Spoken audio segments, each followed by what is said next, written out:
And I had to have temperature, very high temperature, because I could feel my cheeks were red. And Mengele came in. Who was that? Mengele. Have you heard that Mengele? He was the top SS man in there. He came in and he looked through and he saw me there and he said to me in German, "Are you sick?" And I said, "No, just a little bit."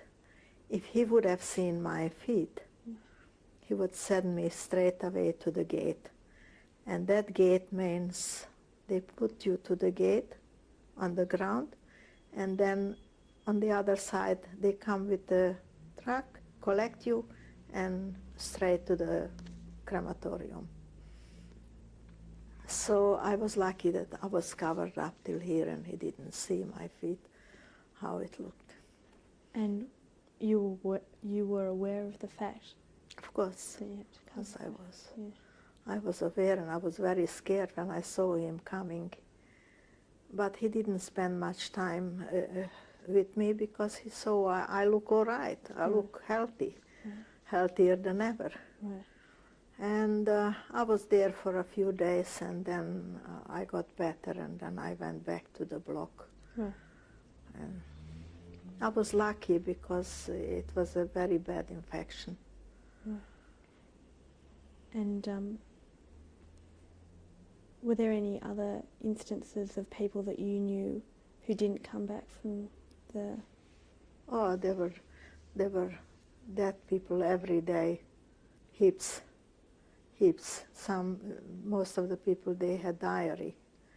And the one who had diarrhea, they just gone. But I was lucky. I lost a lot of weight. I was very pale. But when I got out of that hospital, I was sitting there outside. And on the other side, there was the men's lager. And opposite our building was on the other side, the building where the Sonderkommando was working, was staying. Mm. Have you heard of the Sonderkommando? The Sonderkommando was also boys who were working in the crematorium. Mm. They did their job in the crematorium. And this fellow saw me there, sitting, pale, no hair. Of course, nobody had hair. And very sad. I was sitting there, and he asked another girl, "Who is this girl?" Mm. And she said she was very sick. She just came out of the hospital.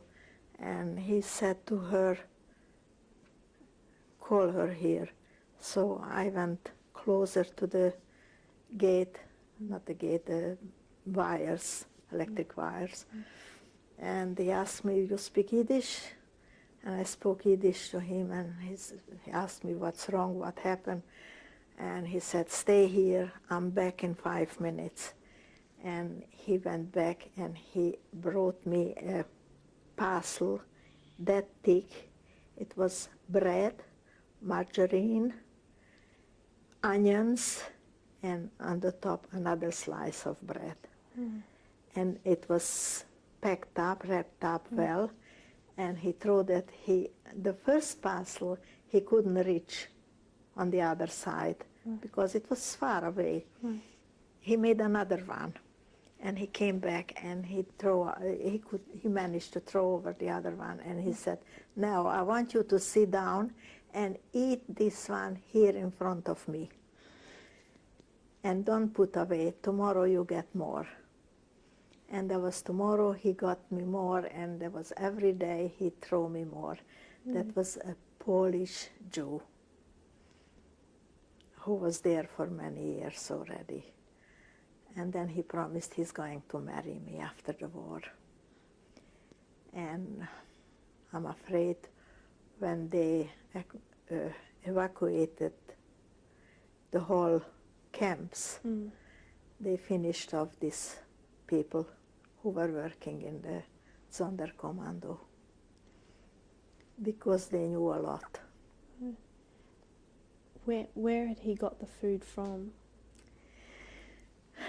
As the transports came in and they took them into the crematorium, Yeah. they all had food, they all had everything, and they left everything there because they were taken to the crematorium. Right. So that's where they have the food.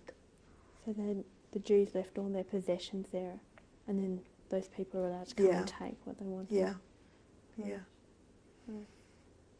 And for how long did he go on giving you food? Well, he gave me food for a long time. It was still, they evacuated Auschwitz in October. Yeah. They took everybody. And one morning we went out and looked around and we saw that that block was empty. Mm. So we knew what was happening. Right. They took them all into the crematorium.